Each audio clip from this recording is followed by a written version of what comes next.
Good day, Internet. This is DTNS Live for Thursday, April 3rd, 2025. From Studio Animal House, I'm Sarah Lane. From Columbus, Ohio, I'm Rob Dunwood. And I'm the show's producer, Roger Chang. Daily Tech News Show Live is made possible by its listeners. Thanks to all of you, including Norm Fazikis, Chris Allen, Mark Gibson, and our brand new patron, MJK. Yay! New patrons. We love new patrons. MJK, welcome to the club. And welcome everyone to DTNS Live. This is the show where we discuss the tech news to help us all understand it a little bit better as we do together. Rob Dunwood, how you doing? Better than the stock market. Much better than the stock market. Well, I guess it depends on how much you have stakes in the stock market, but yes. Tough day for the stock market. Yeah, it's I could go with a few stakes, maybe help smooth things over my financial anxiety. I mean, all I do when I, stories like this, I'm like, just don't look at your 401k. Just don't look at it. Yeah. Just know it's not going to look good. Play. So just wait till things bounce back, then log in and look at that. But yeah, what about you, Roger Chang? How are you doing in this sunny day in LA? I'm doing okay. I am juggling sick kids along with that's always fun. Some minor home repair that I need on the estate. But other than that, it's pretty okay. Well, we'll take it. It's pretty okay. Pretty okay. It's copacetic. If everyone out there is feeling pretty okay, we will go ahead and get into the news, starting with our quick hits. Tech stocks took a dive after U.S. president announced new global tariffs, including a 10% baseline duty on higher rates on imports from China, Vietnam, and the European Union. Apple led the decline, dropping over 8%, with Meta, Amazon, Nvidia, and Tesla also suffering significant losses. The Nasdaq fell more than 5%, marking its worst session in over 5 years, as investors fear a global trade war and economic downturn. Amazon is launching the first 27 satellites from its Project Kuiper space internet service on April 9th aboard a United Launch Alliance Atlas V rocket. Competing with SpaceX's Starlink, the network is planning to eventually have 3,200 satellites deployed by ULA, Arianespace, Blue Origin, and also SpaceX, with global speeds ranging from 100 megabits per second on a 7-inch disk to 1 gigabit per second on larger terminals, which will reportedly cost under $400, set for rollout at some point later this year. NVIDIA confirmed the Nintendo Switch 2 will feature DLSS, supporting real-time ray tracing for better performance and visual quality. The console's GPU includes dedicated RT and Tensor cores. NVIDIA claims the Switch 2 has 10x the graphics performance of the original with DLSS and G-Sync for variable refresh rates in handheld mode. The Switch 2 launches on June 5th, starting at $450. And I can say I'm probably not going to buy one, but I'm lying. I'm going to buy one. Just be honest. We're all among friends here. Microsoft is pivoting on its data center development plans, at least some of them, pointing to a shift in strategy for building infrastructure supporting AI and cloud computing. The company is pausing negotiations or outright postponing development for sites in multiple locations globally, including Indonesia, the UK, Australia, and in the US, Illinois, North Dakota, and Wisconsin. Intel unveiled its new campaign, That's the Power of Intel, Inside at Vision 2025 in Las Vegas. The new slogan is obviously a throwback to the iconic Intel Inside branding from the 90s. And I can say, I distinctly remember building a PC. It must have been around 93, 94. It was I believe it was a Pentium 3, and it had two, not just one, but two 20 gigabyte hard, not gigabyte, 20 yes, 20 gigabyte hard drives. There's no way. Yeah, I don't think it was gigabyte. I think it was like 200 megabyte it was megabyte. It wasn't very big, but it was like at the time it was screaming fast. That's all I can say. But I remember building a Intel Inside PC. Oh man, yeah, the Intel Inside thing, that was a big deal back in the day. Mm-hmm. TikTok is still risking a U.S. ban by April 5th. We're going to be talking about this until April 5th and perhaps afterwards, unless ByteDance sells it to an American company. Now, we've talked about potential buyers, and the list is growing. Potential buyers now reportedly include Amazon, Perplexity, which is Jeff Bezos backed, Frank McCourt's Project Liberty, OnlyFans founder Tim Stokely, app marketing firm AppLovin, and a consortium featuring Oracle co-founder Larry Ellison and investor Mark Andreessen. Elon Musk, Microsoft also have been mentioned. YouTuber Mr. Beast is said to have been approached to join a bid, according to the BBC. So it's a real free-for-all. In 2 days, we may know more, if not sooner. All right, Rob, Google's NotebookLM has some new features, so let's talk about what they are. So Google has introduced a new feature to NotebookLM that enables it to find and summarize its own web sources. Instead of a user manually uploading documents or links, users can now tap the Discover button, describe a topic, and let the tool gather relevant web sources. So, of course, I had to go out and try this. I asked NotebookLM to explain to me why Substack seems to be the latest rage these days. And it did it. It analyzed hundreds of sources in seemingly seconds, presented 10 recommendations with summaries. So here's where things got really interesting. It did that part really, really well. Then I decided to say, well, let's go do an audio overview. Then what took seconds, it now took probably 2 or 3 minutes to create a 24-minute and I think 9-second audio overview. And if I am honest, it was horrible. But the cool thing is that if you can put this into a beta interactive mode where you can now talk with the podcasters as they're doing the podcast and say, no, that's not what I was looking for. What about this? What about that? And let me tell you, when you start doing that, you get some really, really useful information out of this because it literally had 10 articles that it was pulling from, and it gave me the answer. It explained very well why Substack is hot. And there were things that I wasn't even already thinking of. Oh, wow, I didn't even realize that Substack was doing these things. So I say all that to say this. I do believe that we are going to start searching for stuff different. We're going to start doing our research differently. The closest thing that I can think of is, put a visor on, take your glasses off, or put Geordie LaForge's visor on, go down to the engineering and talk to the engineering computer and just have a conversation with it while you try to figure out the universe's problems. That is what LLMs or what NotebookLM seemed like to me, as I'm literally having a conversation with it in real time about a question that I asked it, and it's giving me this ridiculous level of detail. Now, I know that some people, like the tinfoil hat part of the discussion would say, that's weird. That's not human. Is this somehow going to hurt humans going forward as they get more comfortable talking with these models? Probably in ways, because there is a lot of research that I would have had to have done on my own that I simply am just not going to do because I'm going to probably rely on, and I'm not saying me, I'm just talking about me pejoratively. I think that people will just rely on this.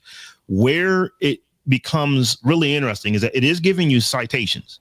So you can see where the information is coming from. One of the issues is that we don't necessarily know when something is hallucinating because we don't know where the information is coming from. But in this case, you actually are looking at articles that are you can go back and reference. You could go back and read those articles. It's on you to cross-reference. If you truly are trying to do research, you probably are going to go back and look at those articles and make sure that, this is absolutely what I was looking for. Oh, no, this was an Onion article. We need to get this part of it out of there. And the LLM wasn't necessarily able to figure that out.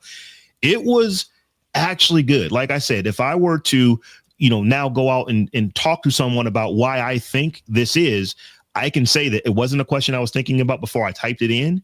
And now I have enough answers and enough information that I probably could go hold a 5, 6, 7 minute conversation with someone about why Substack is really blowing up. And all I did was ask NotebookLM a question, one question, and that's what I got from it. I mean, it's going to be interesting, and it's one of those things where, like, even with traditional just web search, you sort of do want to understand what you're looking at or looking to learn about, because you want to have some foundational information about whether or not the new information that you get is valid, or an Onion article, or maybe just a throwaway comment off a subreddit that it picked up. And it'll be interesting to see if we as people who use these tools start to change our habits on when we look for stuff, where we can say, hey, that sounds interesting. I don't know anything about plumbing, so I'm going to ask NotebookLM, like, what's the best way to clear out a clogged drain? And then, over time, maybe the answers will change, or we just get better about doing cross-referencing and doing follow-up questions about it, like, hey, is this going to damage my plumbing if I do it this way? Do I have to spend a lot of money? Do I need to shut off the water? Like, all these other things that typically you would sort of piecemeal together.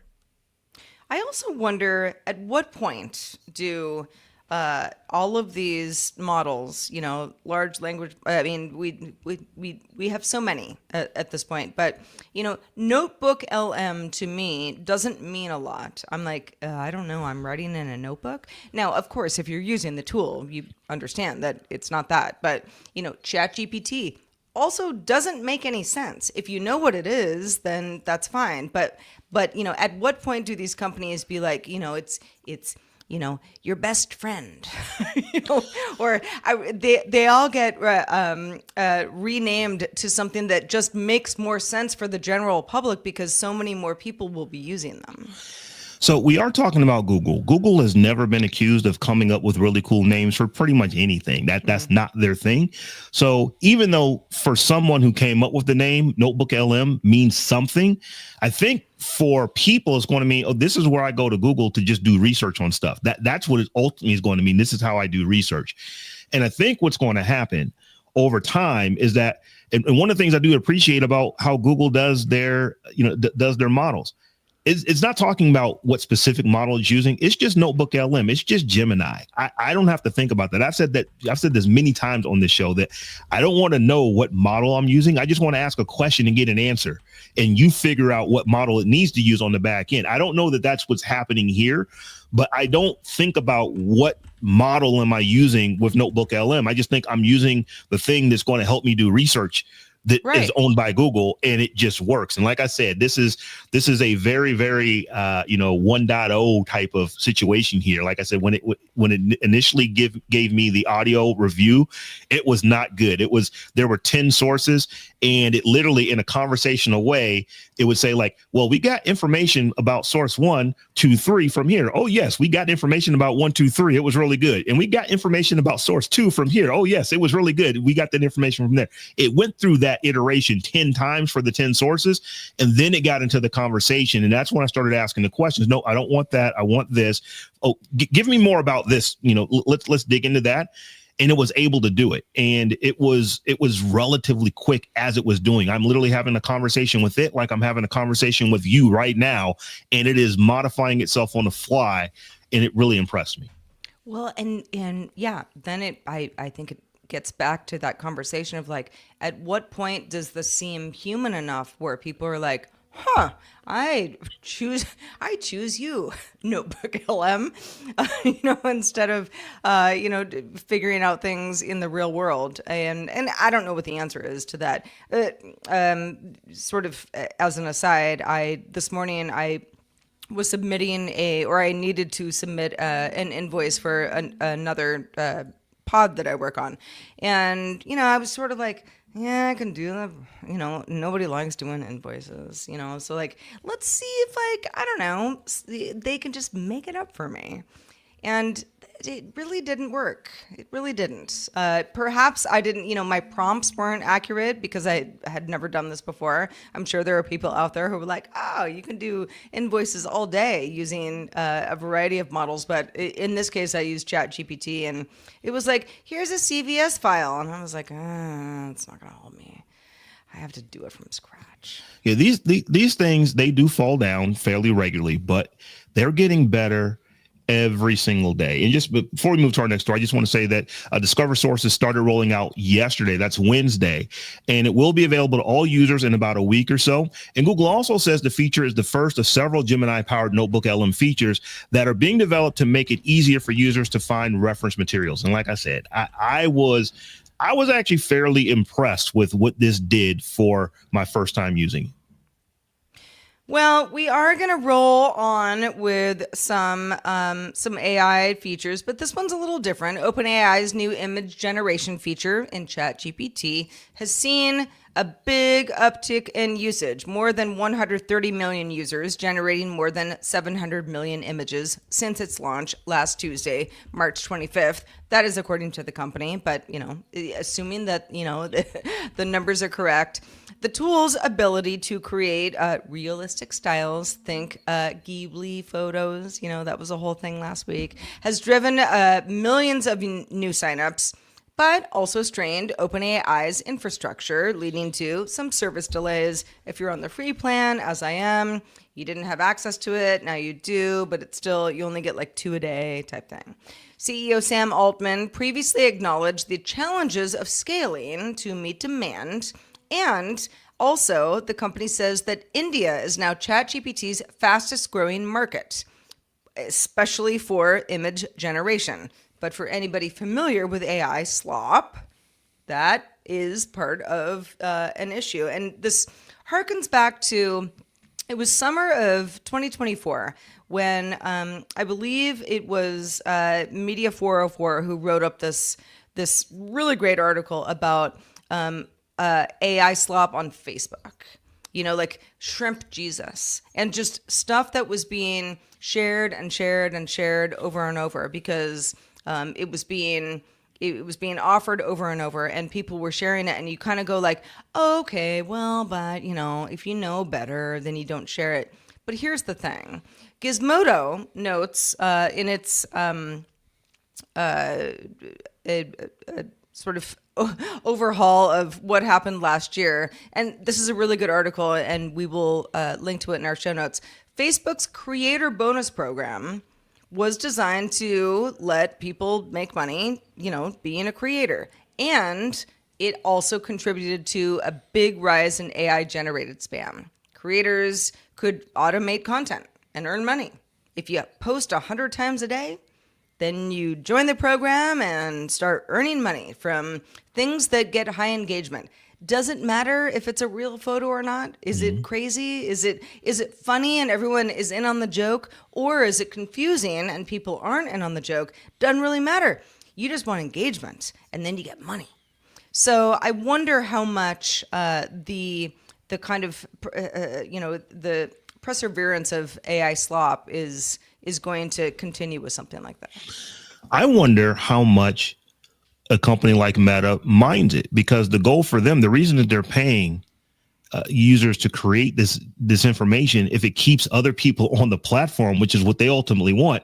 Do you mind that it was a picture of Shrimp Jesus? Even, that picture doesn't exist. It's not real. It's not going to be useful to anyone beyond this viral moment. But if it's keeping people on your platform and they're talking about it, is that ultimately the goal of what Meta wants? I don't know the answer to that. I just wonder that as a question. Honestly, I think we're in a cycle where people will begin to feel the novelty of AI generated images begin to wear off. Where it's another one. Oh, look, it's a humanoid puppy that's playing video games. How cute! Like as the novelty wears off, this, I think, at least in my mind, because I experienced this personally, you begin to just associate AI generated imagery with spam. Or just like stuff that you don't want, like in the same way that when packaged snacks initially came onto the market, there was a huge novelty around things like frozen TV dinners, because it was such a new and often pitched as sort of a future forward way of dining. But now when we look at things like frozen dinners, we think, oh, geez, you either must be you're overworked, don't have time to cook. You're too busy to cook. You're too busy to cook, or you're eating by yourself, so you're alone again. So there's a lot of negative connotations. And I had this conversation on Monday with Justin about AI generated trailer slop, which was basically trailers for movies that don't exist using actual footage from real movies interspersed with a lot of AI generated video. And I think, you know, as the amount becomes overwhelming, people are just going to naturally just close off and say, don't want to see it, don't care. I've seen 50 variations of some sort of crustacean in Jesus, or crustacean and the Holy Trinity, or the crustacean and, like, you know, the Olympian gods or whatever. Like, you go through all these iterations and people are just like, seen some variation of it, don't care anymore. I also feel like, going back to OpenAI sort of triumphantly saying India is now our fastest growing market when it comes to image generation from this tool. And, so you get sort of like oh, well, it's just a bunch of scammers. And there's going to be that. There's going to be that all over the world. But I wonder what the tool is. I know it's good for making a quick buck. I get that much. And I don't even fault anybody for trying to make that quick buck on something like, Facebook saying creator bonus program. And you're like, okay, let me game this and, get some money. But it's like, where does this all go? We can't all be making unless we're working in, Scott Johnson's world. It's like, we're not going to be doing this that often unless there's some gamification. Let me tell you where I am using it. I am no designer by any stretch of the imagination. And I wasn't paying designers to design stuff. You would get what you got out of Canva for a thumbnail image. But now I can go and talk and tell a computer, this is what I want my thumbnail image to look like. Use this picture of me. Give me like a bit of a teal outline, outline around my body as you do this thing. And then a couple seconds later, I've got 90% of what I was looking for. And then I can go back and say, oh, modify this, do this, do this, do that. And in 5, 6, 7 minutes, I now have a thumbnail that is usable on YouTube. Whereas before, if I would have tried to create that, if I would have tried to have drawn that, I couldn't have done it. It would have required me to go get a designer, which I may or may not have been able to afford to do, which means that it wasn't going to happen. So that's where I see a lot of people using these tools. They're going to use them to generate images that they simply just weren't capable of generating before, just didn't have the time to generate before, where they didn't 100%. necessarily want to go get a designer, but they still would like to have an image for the thing that they're trying to get done. And I mean, there will be this use case, but I think we're at a high point where everyone sees a potential opportunity to monetize this new forward-facing tool that can do something that hasn't been able to be done automatically until now. And so people are literally just going through to see where the edges are, and more importantly, what sticks in terms of a business model, right? Like, can I turn this into something as a standalone business, or is this just something that helps an existing business, or is this is a great tool, but it's for limited case scenarios? I will only use it for thumbnails. I only use it if I need to make, an invitation card for a business RSVP event or something like that.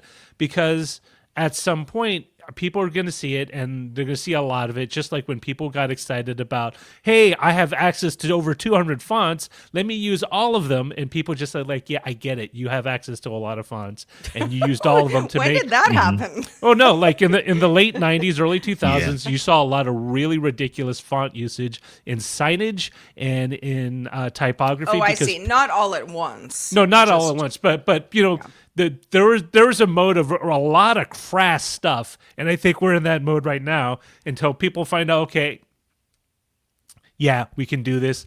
It looks fine, but doesn't look great. And so we're just gonna slowly figure out where that business case lies and where those instances lie, just like with any other new technology. Yeah, I mean, I think there's the conversation of like, what do these tools afford us, which is, pretty cool, depending on what you're looking for. And how do these tools confuse people? two very different conversations. When it comes to social media and someone trying to make a quick buck, that is never going to stop. No. As long as social networks say like, hey, more engagement means more money for you, people will try to do that. And we're going to get more and more of this. Yeah. I mean, as they always say, follow the money, right? If there's someone making money off of it, you can be darn sure at least 5 people are trying to use that tool to squeeze out a few or 5 bucks. million. Yeah. Well, folks, we like to talk about tech stuff here on Daily Tech News Show Live, and you like us to talk about tech stuff here on the show. But you know what? If you go over to www.reddit.com/r/Daily Tech News Show, you can tell us what you would like us to talk about on DTNS Live. So once again, head over to www.reddit.com/r/Daily Tech News Show. Now, we're not going to be meat eating shame people here on the show today, but eating less meat has plenty of documented advantages for at least some people. But getting a veggie patty to taste and feel like a ground beef patty, sometimes a tall order. Sometimes it just doesn't work for you. You might be out there saying, oh yeah, I don't like it either. But there's research into how extended reality technology might be able to change this. Roger, I'm a little confused. Please explain. Yeah, so the Research Council of Finland funded a project to see if extended reality technology could improve the sensory appeal of vegetarian food. In other words, get people who don't normally eat vegetarian food to eat it because it tastes like the food that they normally eat. Now, this is part of a broader look into how extended reality could be a feature in the future dining experiences. But in this case, in this particular research, what they wanted to do is check and see the various aspects, sensory aspects of eating, because it isn't just taste, right? It's sensation. So the heft of the crunch, the texture, so much stuff. But you also have the heft of the food on your utensil. You have the smell of the food that you're eating. And so what they did was they strapped on a VR headset to people. They also had a haptic augmented fork, so they could change the weight of what the food felt like on your fork. And they had a little necklace that would spray odors into your nasal cavities to give you like, hey, I'm eating real beef, right? Not just like a plant-based meatless ball. And they did a really good check of it. And the conclusions were that people were actually, very... the augmentations worked. They did all the things they were supposed to do. A heavier meatball felt like a heavy meatball. Things smelled more meaty and stuff. The thing is that the test respondents, subjects, weren't necessarily across the board on appeal of the whole thing. But it is leading to a lot more questions that they're going to research in the future. And what this kind of ties into is something that Forbes wrote about last month, which is how can technology influence and adjust and even affect the way we eat in the future? Because oftentimes, for example, a lot of the foods we like to eat, sugary, fatty, salty, not healthy. Oftentimes, a lot of meat-based products require farming practices that are environmentally corrosive. Sure, and there's a lot of reasons to cut back on, consuming meat. And if you like the taste of it. Yeah, and what was interesting is they pointed out that a Tokyo University used a meta cookie experiment and found that VR headsets combined with scent diffusers could trick people into believing that just a plain cookie with no sugar, no chocolates or anything was tasting like a chocolate chip cookie or a lemon cookie. And so the potential there is broad. You could do e-commerce, right? Hey, I want to pick something off this DoorDash menu, but I want to know what it tastes like before I order it. And so they could artificially or synthetically give you a way to kind of experience that. You have marketing, right? Hey, I'm playing a video game. There's an in-game thing for like an In-N-Out burger, which I know they don't do. But like, hey, I would really want some fries animal style, and they can kind of give you a taste of that.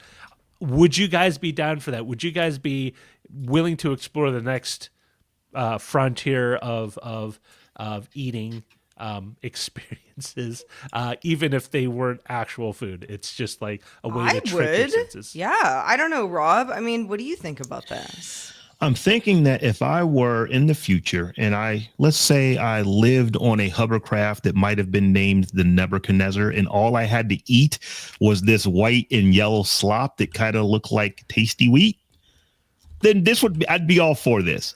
I don't know that I want to have an electronic fork and a big pair of VR glasses to enjoy whatever it is that I'm eating. I know that this is research and I know that I'm being facetious, but I'm just thinking I remember a viral video from a few years back, and it was a young man that was on a date with a young lady, and she was really into taking pictures and doing this and that and the other. And it went on for a long time, to the point to where the young man called the waiter over and said, "Hey, I'm paying for our drinks and for our appetizers, but I'm out." Dude got up and walked away, and the young lady didn't realize it for probably 2 or 3 minutes after he left.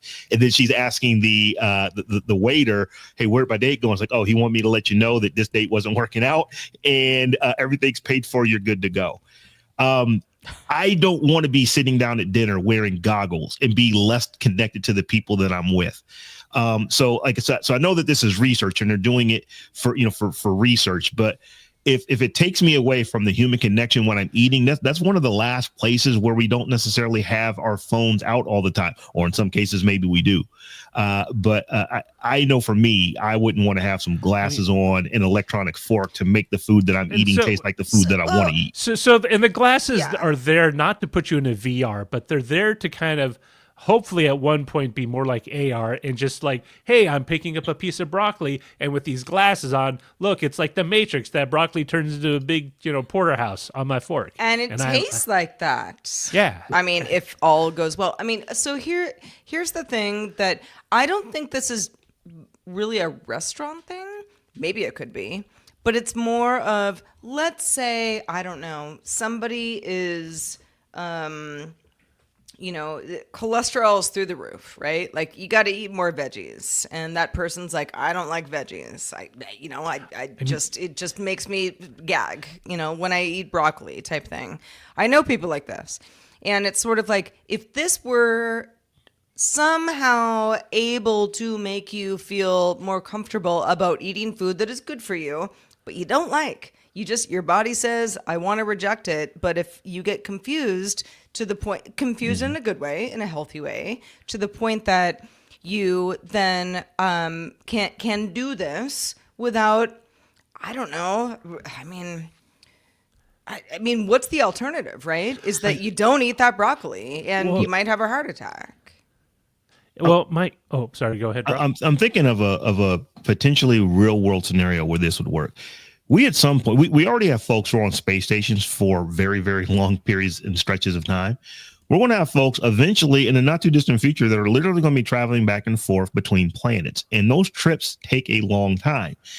And if you've ever seen the food that astronauts eat, there is a whole wing of science and culinary arts where they try to make the food that they send on spaceships as tasty and as pleasing as possible. I mean, besides tang, it looks pretty bad. Yeah, but it's still never going to taste like you're eating a porterhouse unless you're eating a porterhouse. So I wonder if this could be used for something like that. These things are installed on spaceships, and as you're flying back and forth, you really can make the food that you're eating taste like the food that you want to eat as compared to what you actually have. Right, like if you truly just can't, you can't do it. You can't. Well, maybe even you're not around a grocery store.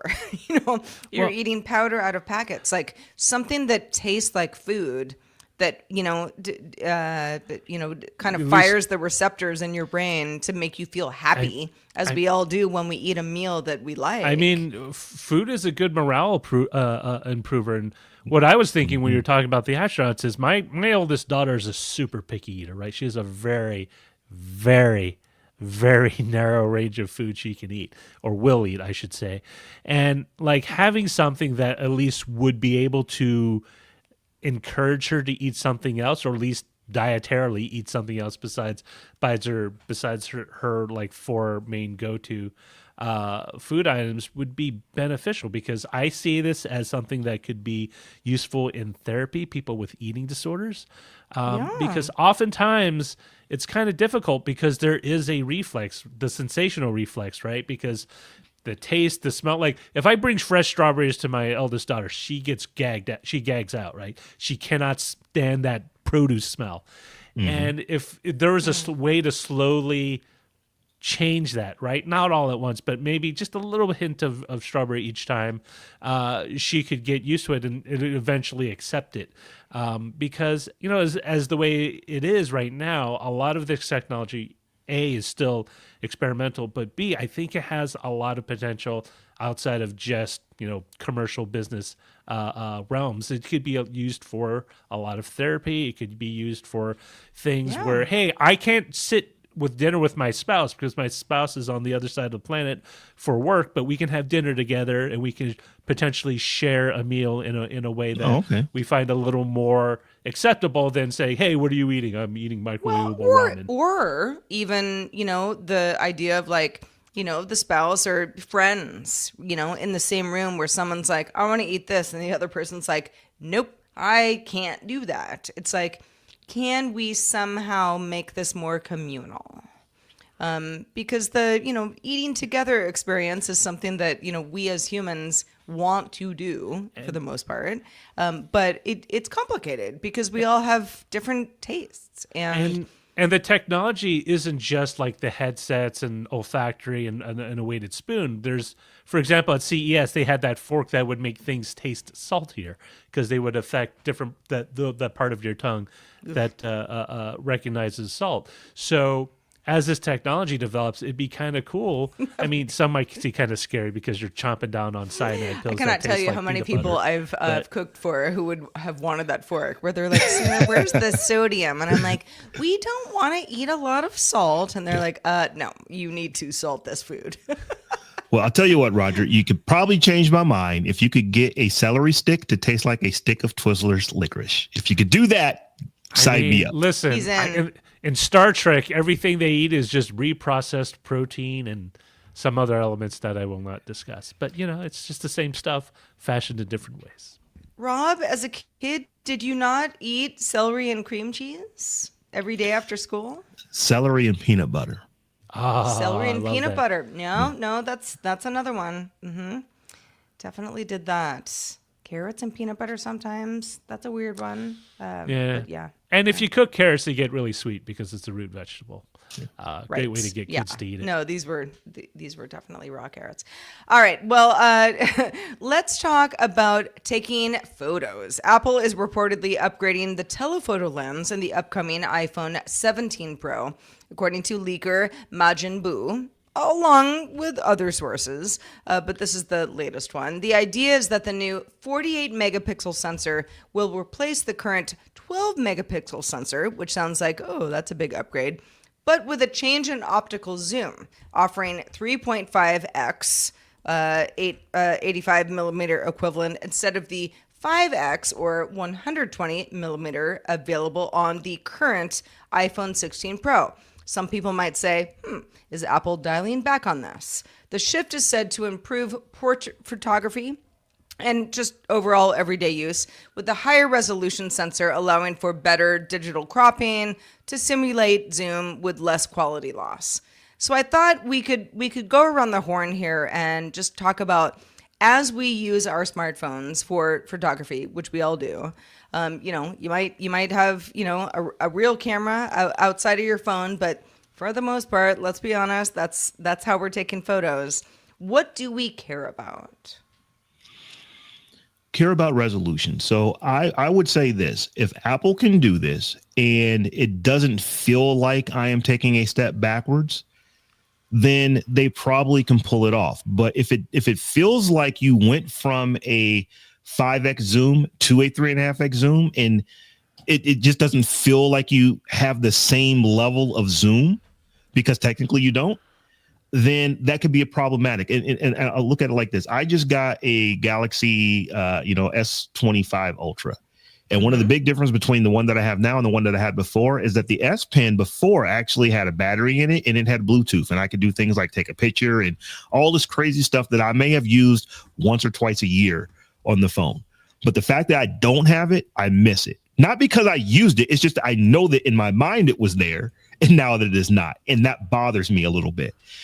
Apple generally doesn't do things like that. They generally don't take things away that they know people are using. And if there's anything I know is like people love to take pictures with their iPhones, any phone they love to take pictures with. So I think that they pull this off if they're able to go to a 3.5x actual zoom, but it doesn't feel like that you've lost anything. If you can still take the same quality pictures that you would have taken on last year's iPhone 17 Pro, then I think they can get away with it. But if it feels any different, it feels like you've taken a step back, they're simply just going to have a section of their customer base that will complain essentially about it. Well, and I guess that's my question is like, what segment of that customer base really cares? Because the phone cameras have been so good for so long. It's like there are certain things that I use sporadically, like I do like a video slow-mo, which is, I mean, where am I going to put that? Like on Instagram, like maybe somebody will laugh at it, or like my video type thing. But the portrait stuff, I think, does actually matter. I mean, that's the kind of stuff where it's like when we were kids, somebody had to be sort of a photographer to be able to, take a photo that's that good. And I mean, really what you're seeing is the two things. One is that they need more space on the phone, right? And so they need to figure out which lenses they put into it that most people will use. Yeah. When they initially put the 120 millimeter, it was great because they could pitch it as we offer the three focal lengths that most people use. 120 millimeters, not super long, but long enough that you can get a good shot of someone like playing basketball or whatever without having to physically step on the court to get a photo. The portrait or the would give you a good, nice, waist up shot of someone, and then the wide is like, hey, I want to get everyone in the group shot after outside of the bar after we're done, kind of thing. And what they found is AI has gotten to the point where they can now manipulate the images in phones, so you can get the equivalent of all those shots without necessarily using the same amount of glass or that particular lens setup. And when they go to the 48 megapixel sensor, and this is the thing about digital photography most people miss, is that what's really important is the quality of the photo, right? Megapixels only measure resolution, but they don't measure the final output quality. In fact, you tend to want to have a lower megapixel sensor in most cases because the sensors tend to be more sensitive to light and therefore give you a better dynamic range on the final raw output of the phone. But that doesn't matter because the iPhone, all the images are processed by software in the phone. And with 48 megapixels, you can actually do what they call pixel binning. So if you have 4 pixels on the sensor, instead of acting like 4 independent sensors, one green, one blue, one red, one green, they can all act like one giant sensor. So you can alleviate some of the qualitative issues that way. And again, that's done through software. So Apple feels confident that it can leverage all the post-processing in the software in order to give everything that people were used to before and not complain about it. Will serious photographers might have something to say? Probably, but then Apple would say, get a real camera at that point, right? Get a real camera if you're super into it. But if you're... but like Apple is a real camera. Well, I mean, if you want to be serious about stuff, it's like it's a if great you want camera. to be but if you want to be serious about stuff, right? You're going to be lugging around a camera bag. I used to have a camera bag with 4 lenses, as well as the one on my camera, because depending on what it is, I got my 3 primes, and then I got my 1 variable zoom because you never know, and then I have the 1 telephoto that's longer than a hockey stick because that's what I use to shoot professional sports. There's different gradations, but Apple is targeting the 75%, 80% of the audience that, hey, this is a phone. This is a phone with a camera on it. Shoots good pictures. Does everything I need. You're not the person who's going to have as all long that as they're other satisfied. camera And what equipment. Rob was saying, and people can't really tell the difference. I don't think it matters. Well, and I will say that Telephoto lens, if you don't understand it, it's it's that sort of like, oh wow, I took a picture of Rob and everything in the background is fuzzy, and you can do that with AI now, I suppose. But those are like some like beautiful portrait photos that you used to have to have really, really expensive equipment to achieve this. You can do this with your phone. I'm not talking to iPhones. I mean, we're talking iPhones for the purposes of the segment, but like smartphones in general, like you can take that photo and someone's, your grandma is just like, oh my God, please print this. I mean, it's the most beautiful photo of my grandchild I've ever seen. This stuff is, it is so precise at this point. Yeah. And one thing that Apple has been accused of, and I think it's a fair assessment, is that particularly with their pictures, they tend to at times seem to be overly processed. They seem, you definitely took this on an iPhone. If that gets worse because you're doing more processing and you have less reach with the actual lens, that would be problematic for Apple. So as I said earlier, Apple generally doesn't do these kind of things unless they're sure that, hey, we're going to take out, 1.5 stops here, but we're going, that's not the right term. They're going to go from 5x to 3.5x. But in doing so, you're not going to notice anything. If they can do that, 98% of people are going to be upset. The folks who are not going to be upset, the folks who are going to be probably have a Peter McKinnon bag with $5,000 worth of equipment on them at the time that they're saying that they're upset.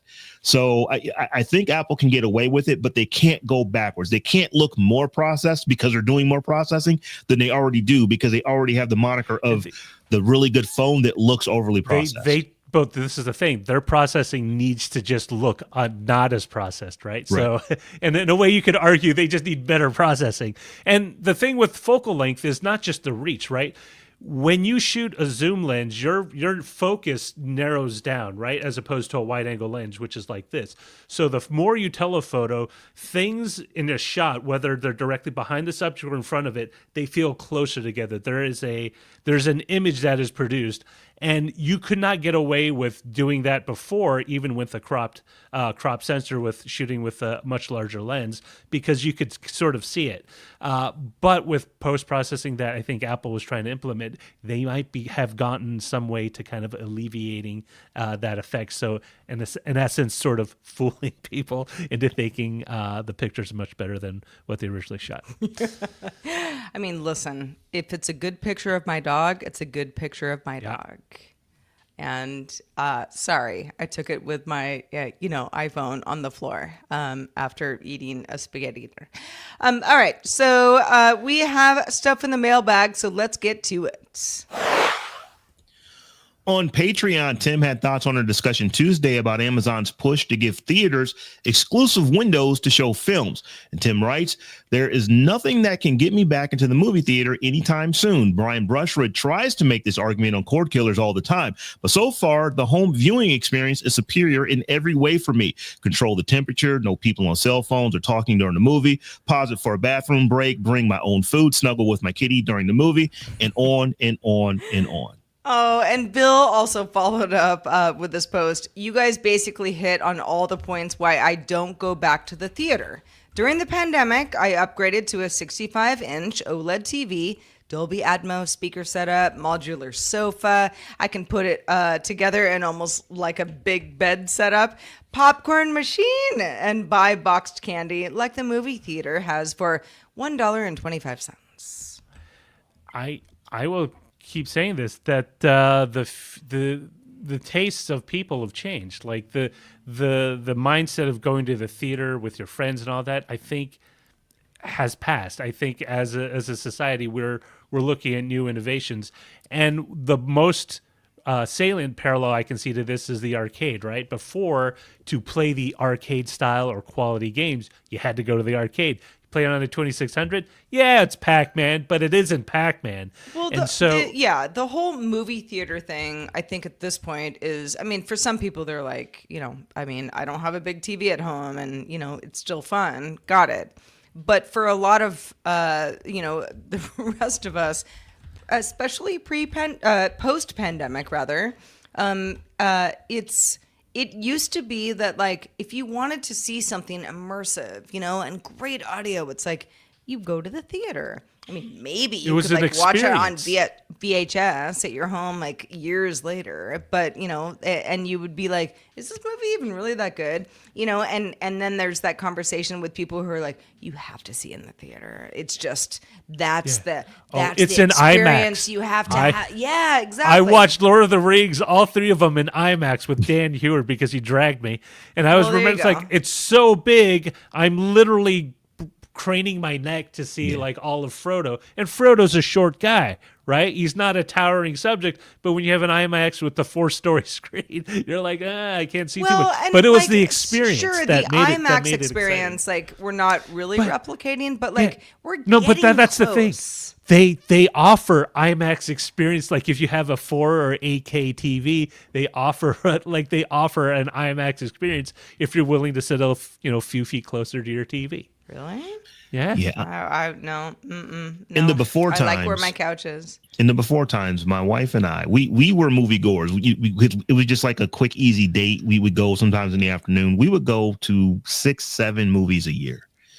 And since the pandemic, so we can go back, it's maybe we really want to go see this one movie. So we might see 1 or 2 a year now. But here's what we do. I've got a buddy who basically redid his entire basement, and he now has a theater room with actual stadium seating in his theater room. He can sit 16 people in his theater in chairs that are more comfortable than you'll ever sit in at an IMAX. Very fancy. And we're looking at a 185-inch projection screen, and it looks so good. I much would rather go over there and watch movies than go to the movie theater. Well, yeah, because then you're with your friends rather than like the little kid who's like sniffling next to you, where you're like, Right. oh god, the whole movie. Okay, now I have to worry about getting a cold. The only thing that I would go to a movie for is if it is an event, right? Like you've talked about whether like the Barbenheimer, there's some sort of cultural event around it.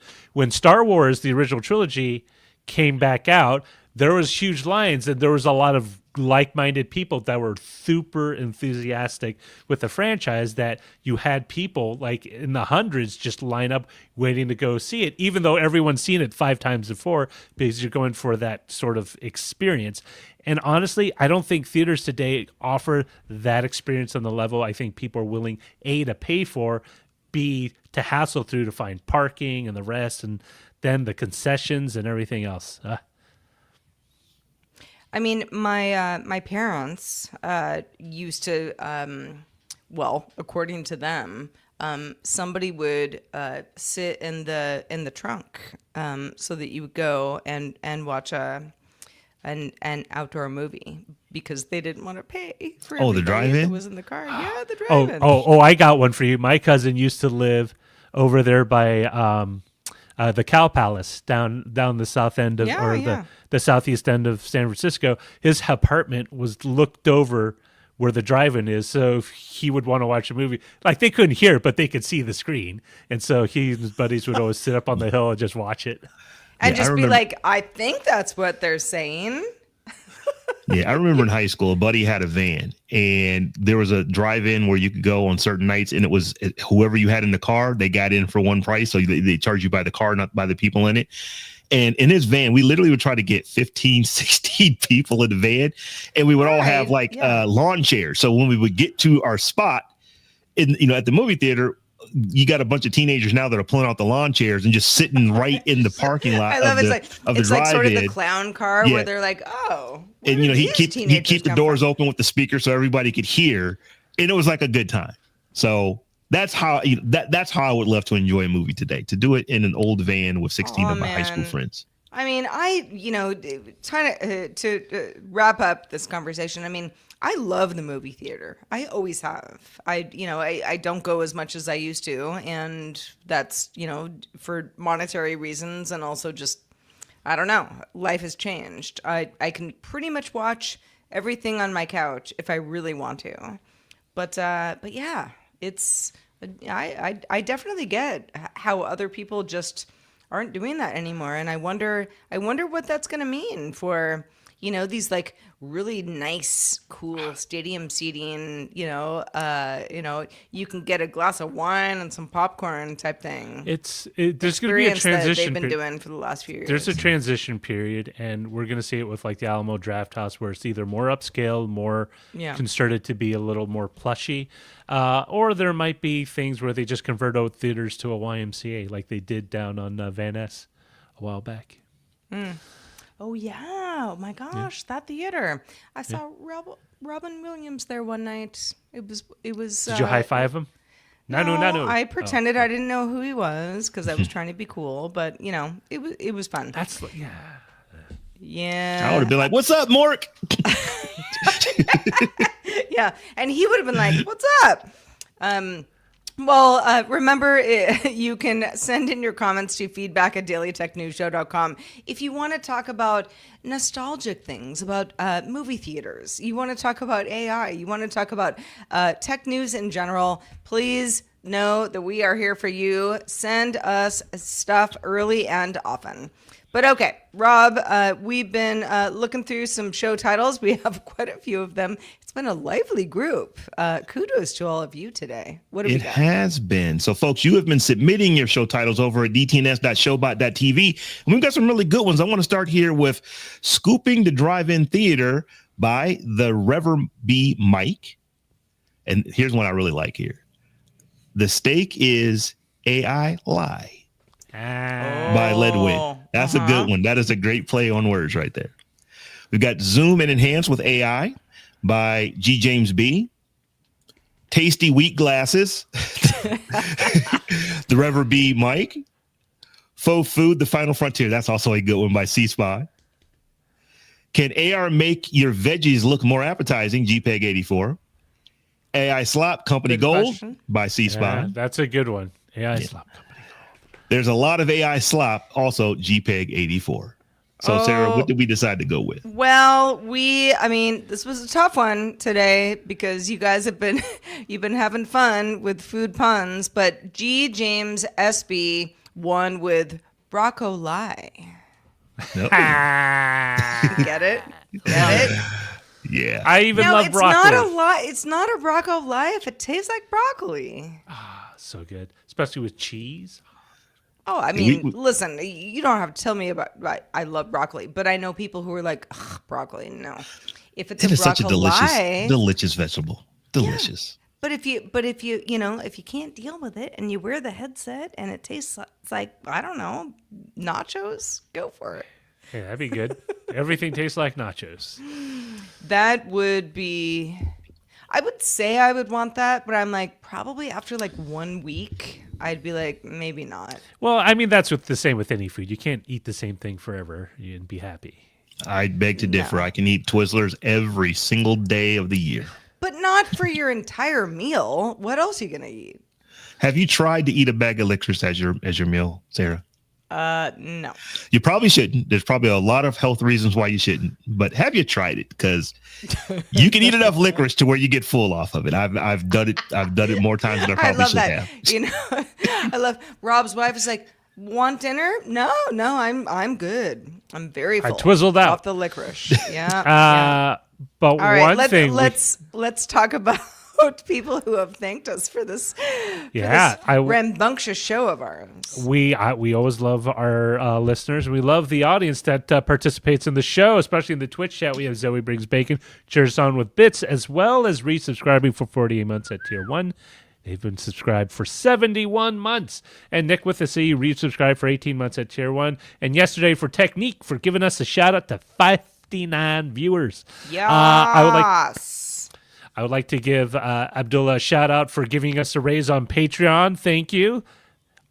Every patron supporter, double thank you as well, because you are great and you allow us to make the show happen. Indeed. Folks, if you would like a recap of the week's tech headlines with insights into how technology affects and disaffects communities of color, then check out The Tech Jot, where host Rob Dunwood, that's me, Stephanie Humphrey, and Terrence Gaines dive into the tech stories of the week, delivered from points of view you don't always hear in mainstream media. New episodes land on Tuesdays. Find it wherever you get your podcasts or visit I can't even say the name of my own show. thetechjawn.com. That's thetechjawn.com. It is a great show. Do check it out, everybody. And check out our show tomorrow, because we'll be doing it again, because we do this live Monday through Friday at 4 p.m. Eastern. That is 2000 UTC. And you can find out more at dailytechnewsshow.com/live. We're back doing it all again tomorrow. Len Peralta will be joining us. We hope to see you then. The DTNS family of podcasts, helping each other understand. Diamond Club hopes you have enjoyed this program.